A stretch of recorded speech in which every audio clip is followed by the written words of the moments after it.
Once upon a quieter than quiet evening, in a kingdom where the sea hummed its nightly lullaby, and the pine trees answered with a slow hush, there lived a princess named Selina.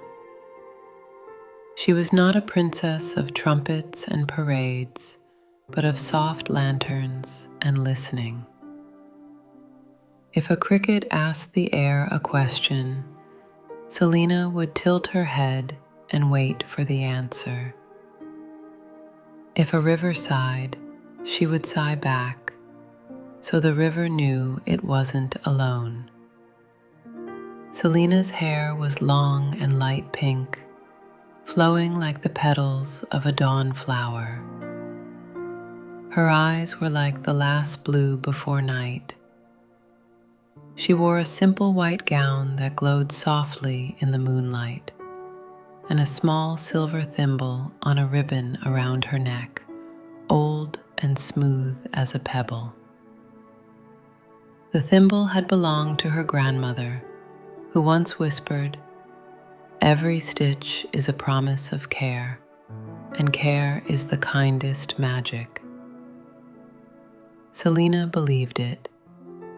She made promises to flowers and to friends, and most of all to herself, to go gently, to notice, to mend what she could.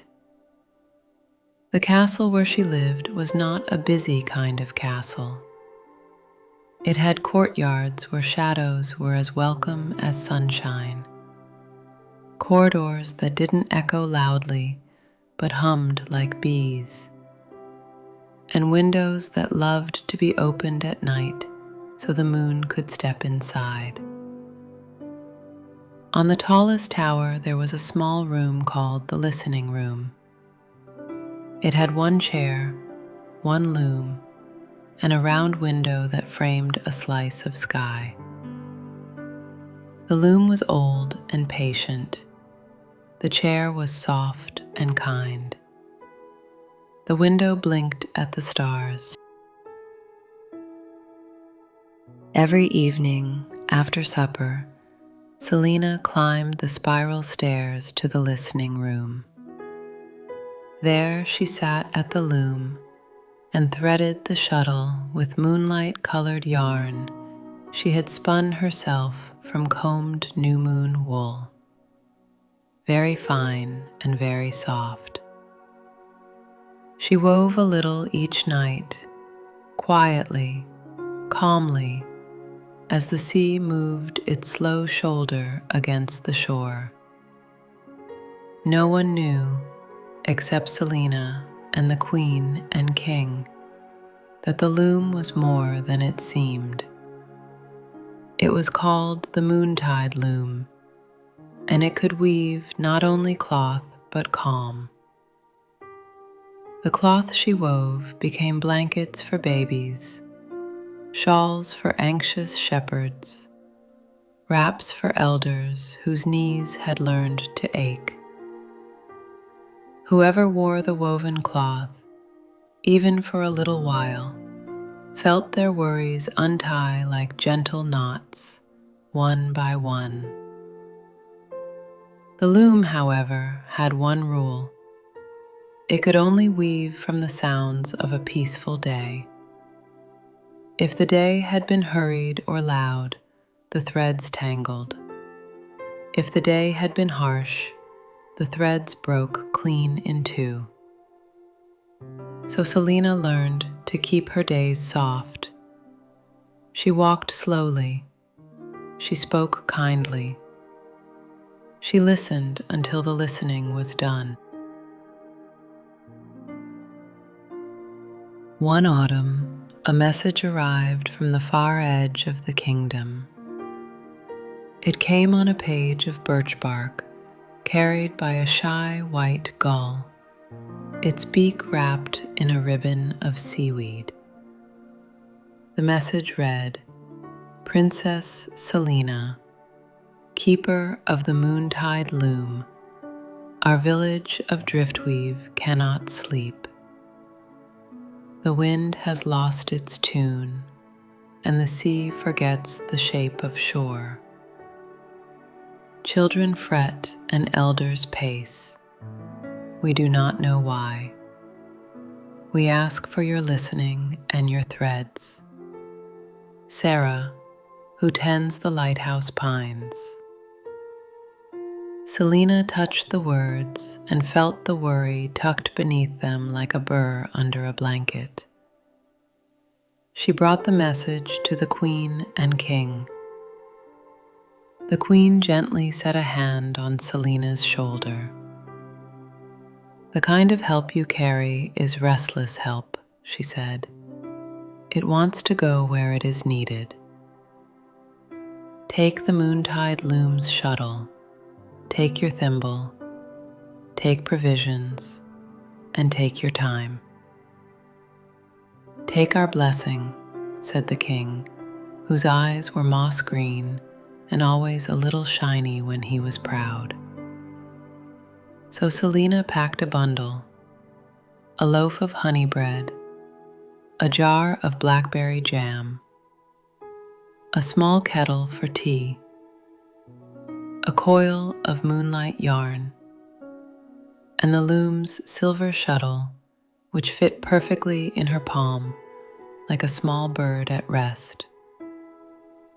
She tucked the birch bark message into her pocket and wound her grandmother's thimble around her wrist. She set off at dawn, the hour when the world is softest. As she walked, the road welcomed her with dust that clouded in quiet little puffs. Fields bowed with late pumpkins. Crows spoke in slow voices. Selina answered with, "I hear you. I see you. I'm going gently." She was careful not to hurry. The loom never wanted hurry. By afternoon, she reached the edge of Driftweave, a village that sat where the cliffs curved like a sleeping shoulder and the sea curled in its hollow. Only the sea was not curled. It was sharp. Waves slapped like hands against a table. Wind flapped and clattered the shutters. And the pines by the lighthouse, instead of shushing, squeaked like dry hinges. Sarah met Selina by the path at the cliff's lip. She had kind eyes and wind-bitten cheeks, and a shawl that looked like it had been worried by many hands. "Thank you for coming," Sarah said. "Even the gulls fly with a frown these days. Babies wake, fisherfolk toss and turn. I have tried humming every lullaby I know, and a few I made up. Nothing holds." Selina listened. Beneath the racket of wind and water, something was off-key. It was like a missing step in a staircase, small but enough to trip a foot. "Let's walk," she said, "and let the village talk to us." They moved through Driftweave. The baker's door rattled like teeth. A cat crouched under a stoop and blinked as if it forgot how to nap. At the well, a boy lowered his bucket too fast and splashed his boots, then scolded himself. Even that scold had a tired edge. Selina smiled at him and, with a gentle voice, asked, "Would you try again as if the bucket and the water are old friends?" The boy tried. He lowered the bucket slowly. It met the surface with a kiss instead of a slap. He smiled in surprise. Old friends, he repeated, and Selina stored the sound of his smile like a small star in her pocket. They came to the lighthouse pines, and the air smelled of resin and salt and something else, a strange, thin scent like a note stretched too far. Selina tilted her face up. The pines twitched their needles restlessly. "It's not your fault," Selina whispered to them. "Something is different." At the foot of the tallest pine lay a circle of stones. It was the village's listening circle, Sarah explained, where people came to sort their thoughts and share their worries with the wind. But many stones were missing, and the circle was broken into a comma shape, as if the village had paused mid-sentence and never finished. "Ah," Selina breathed. "A circle keeps a promise. When a circle is open, the promise is confused." She knelt, ran her fingers over the moss, and felt faint warmth where the missing stones had been. "Who moved the stones?" she asked. "The storm in late summer," Sarah said. "Tossed them like shells. We meant to mend it, but the days turned quick, and somehow we never did." Selina nodded. "Then we will mend it together, but slowly." They fetched the missing stones one by one, carrying them like sleeping rabbits. Children joined them, elders joined them. Even the cat joined, curling its tail around Selina's ankle and walking alongside as if it knew the route. Selina did not direct with shouts or claps. She spoke in small directions like small lanterns. "A little more to the left. Let's pause and breathe. This one wants to be closer to that one. Can you feel it?" They could feel it. Each stone found its neighbor with a soft thunk, a sound of belonging. By sunset, the circle was whole. Sarah placed a woven reed mat in the center with a bowl of clear water on top. Selina touched the bowl's rim. The water vibrated, then steadied, and the wind that had been flapping like an impatient bird settled enough to listen. "Now we sit," Selina said. "We listen to what is here." They sat. At first, the village wanted to talk all at once.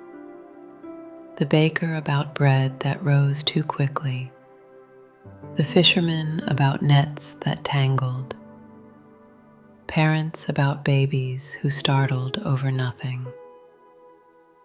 Selina lifted a hand as one might lift a hush to the lips.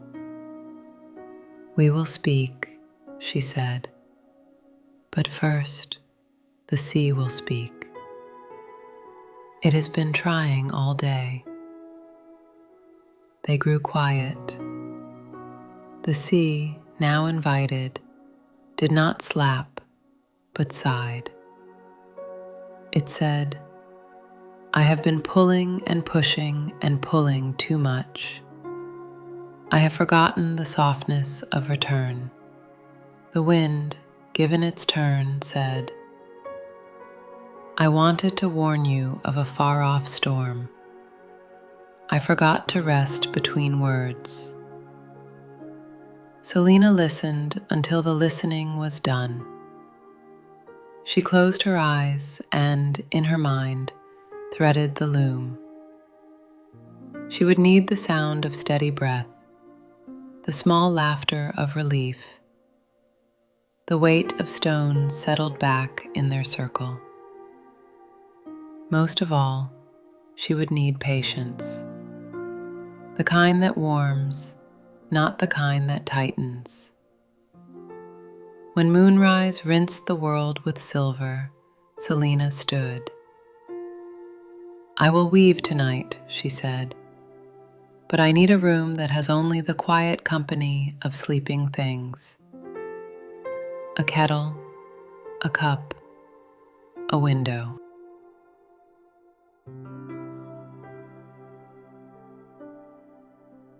Sarah led her to the lighthouse keeper's spare room, low-roofed and kindly. There was a small table with a round scar where a candle once sat too long, a bed with a quilt of sea colors, and a window that looked straight at the moon. Selina unpacked her bundle. She placed the silver shuttle beside the jam jar, set water to warm, and hung her grandmother's thimble on a nail by the window. It spun lightly in a draft, then went still. She could not bring the loom from the tower, but the shuttle and the yarn were enough. The Moon-Tide Loom was old magic. It traveled with her hands. She tied the end of the moonlight yarn to the bedpost, made a warp of threads between bedpost and windowsill, and began. The shuttle sang a quiet song as it slipped back and forth. Hush, hush, hush. It was the sound of a door gently closing, of leaves agreeing with air, of a heartbeat deciding to ease. As she worked, she wove in what the day had offered. The smile of the well boy. The heft of stones returned to their circle. The wind's apology and the sea's admission. She paused often to breathe and sip tea and look out at the patient moon. In those pauses, new threads came, thin, luminous lanes of calm that showed themselves when she did not grasp.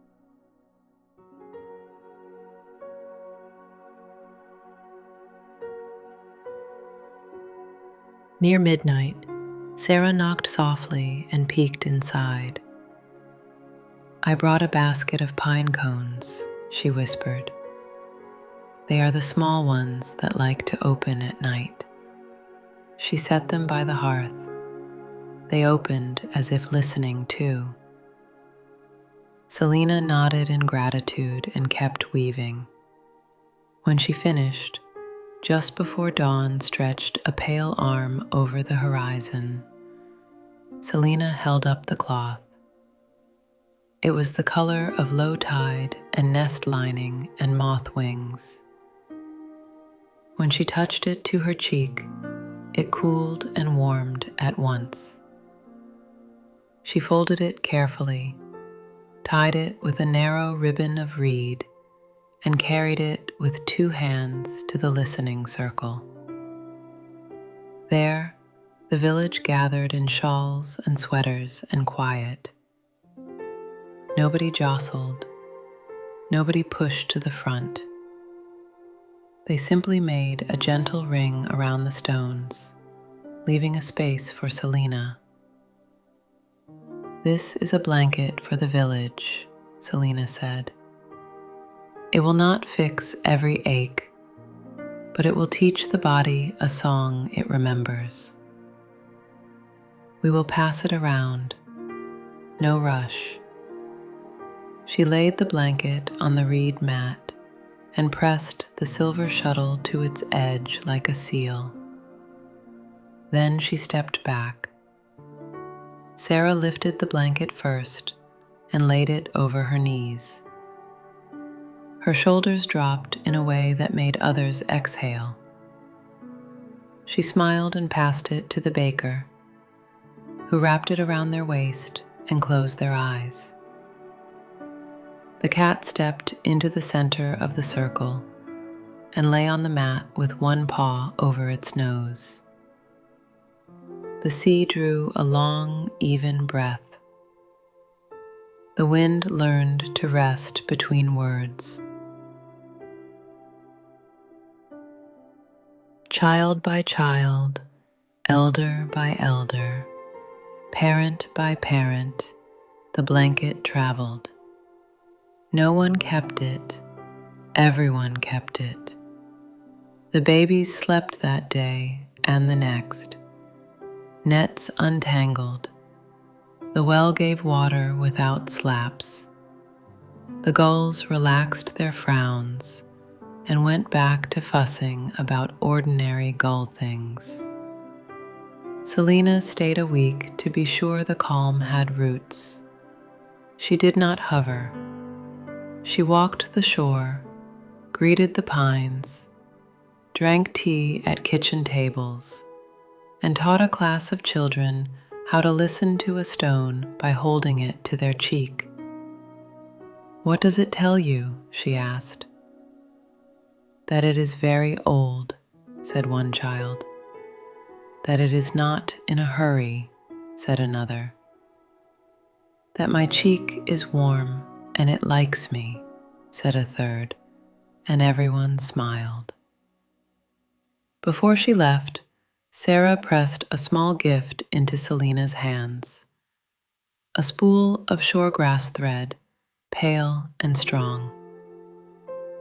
"For your loom," she said. "It holds the shape of gentle places." Selina returned to the castle under a sky like fresh paper. When she reached the gate, the queen and king met her with open arms and open eyes. "What did you learn?" they asked. "Not for a report, but for a story." "That people sleep better when promises are whole," Selina said. "That circles closed with care cannot be broken by wind. That hurry notices less than patience. That even the sea wants to be asked what it is trying to say." She held up the shoregrass spool. "And that kindness has many fibers." That evening, Selina climbed the tower to the listening room. She placed the shoregrass with her other threads, polished the silver shuttle with her sleeve, and set her grandmother's thimble on the windowsill, where it could see the moon. She began to weave a long, quiet piece that would become a new curtain for the nursery windows in the castle town. The curtain would hold afternoon naps in soft hands and teach shadows how to sway slowly. The kingdom settled into the soft habit of mending what was small before it became large. People rebuilt their listening circles if storms scattered them. They spoke one at a time and rested between words. When they felt tangled, they slowed until the knots could hear their names and let go. Winter came with deep hushes. Fires learned to crackle gently. The snow fell with a sound like feathers agreeing to land. Selina's loom sang every evening. She visited Driftweave once more and found the pines practicing their nighttime shh, which they gladly demonstrated. The cat was still a regular at the listening circle, and sometimes, when everyone leaned in to hear the sea, it snored lightly, which everyone agreed was music. One night, however, something troubled the rhythm of the castle itself. The clocks, usually polite, began to tick with a kind of fuss. Footsteps in the hall seemed to step on each other. The nursery windows, even with the new curtains, rattled a little, like teeth almost chattering. Selina paused at her loom and listened. The trouble was not loud. It was a thin thread pulled too tight. She left the listening room and walked the hall, touching the stone as she went. In the nursery, she found Nurse Fenna, who was kind and sturdy, and who hummed like a distant hive, sitting in a chair with a baby on her shoulder. The baby was not wailing. It was breathing fast, as if it had been running in a dream. Fenna looked up. "Oh, Princess," she whispered. "I think the castle has been breathing shallowly. Perhaps we have been trying too hard to be perfect for winter." Selina nodded. Trying too hard can sound like hurry, even if nobody moves. She held out her arms, and Fenna passed her the baby, who smelt like warm milk and the middle of a bread loaf. "Let's teach the castle a soft breath," Selina said. They stood by the window. Moonlight pooled on the floor like quiet water. Selina placed one hand on the baby's small back and one on the cold stone of the windowsill. "In," she whispered, and breathed gently. "Out," she whispered, and breathed gently again. Fenna joined. The baby's breath slowed, finding the pace of the two older hearts. The curtain swayed in a slow yes. Elsewhere in the castle, a guard on night watch yawned and then smiled, wondering why he felt better. The clocks remembered their manners and ticked as if they too were breathing. Down in the kitchens, a pot of soup decided it was done boiling and settled into a quiet simmer. When the baby drifted to sleep, Selina laid them down and tucked the blanket just under their chin, so a little air still knew where to go. She and Fenna sat in the chair together and didn't talk, which is another way of saying they talked kindly with their silence. After a while, Selina returned to the listening room and wove the night's lesson into the cloth. How breath can be a lullaby, and a lullaby can be shared without words. Spring arrived like a book softly turning its first page.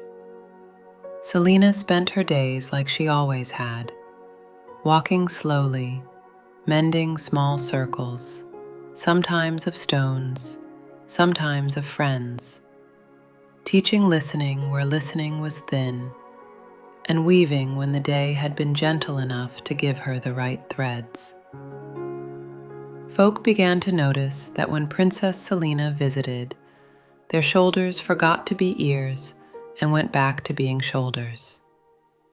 One afternoon, as the sun leaned west, a little boy from the town, the same boy who had learned to lower a bucket like greeting an old friend, came to the castle with a gift wrapped in paper he had decorated with crayon waves. Inside was a tiny bell that made a sound like rain on a leaf. "My mother says you taught me to be gentle with water," he said, shy but proud. "I made this for you with the tinkers. It will ring softly when someone forgets to be gentle. Then they can remember Selina's eyes softened. "Thank you," she said. "It will be a very good remembering." She hung the bell by the listening room window where the wind was always mindful. Evenings grew longer. Birds practiced lullabies that had much to do with crickets. Children played at making circles and sitting in them to tell secrets like, "I like you," and "I am thinking of blueberries." Chalk rings appeared in the town square. Someone painted a circle on the door of the bakery. "To remember to close our day with care," the baker said when asked. And the night of the summer solstice, the queen and king invited the whole kingdom to the cliff above the sea. Sarah came from Driftweave with a basket of bread braided like waves. The cat came and found Selina's lap immediately, which everyone agreed was its usual and proper place. The villagers from the inland farms brought jars of fireflies and then set them free so the fields could wear stars. The sea was in a mood to listen as much as speak. The wind was in a mood to rest. Selina stood and raised her hands. "Tonight," she said, "we will practice the small courage of gentleness. We will pass a story the way we pass the village blanket, slowly, with care, and we will add to it only a handful at a time." She began. "Once there was a circle missing a stone," a child added, "and a cat who knew how to nap anywhere."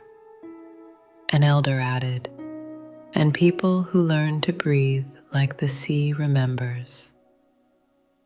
The story traveled and grew, but never sprawled. It moved at the pace of contentment. When it reached the baker said softly, and the day ended with everyone sleeping. The circle hummed yes. By the time they all walked home, the moon sailed not too bright, not too dim. The path felt like a promise kept. Selina returned to the castle with a quiet inside her that felt like tea steam and like the first cool sheet at bedtime. She washed her face, brushed her hair, and put on her nightgown, which was the color of the pale inside of seashells. She climbed the steps to the listening room one last time before sleep and looked out of the round window. The little bell moved very slightly and made a sound like a nod. The Moon-Tide Loom waited, its threads resting, its shuttle asleep where she had left it. She touched the loom's frame like one pats a shoulder.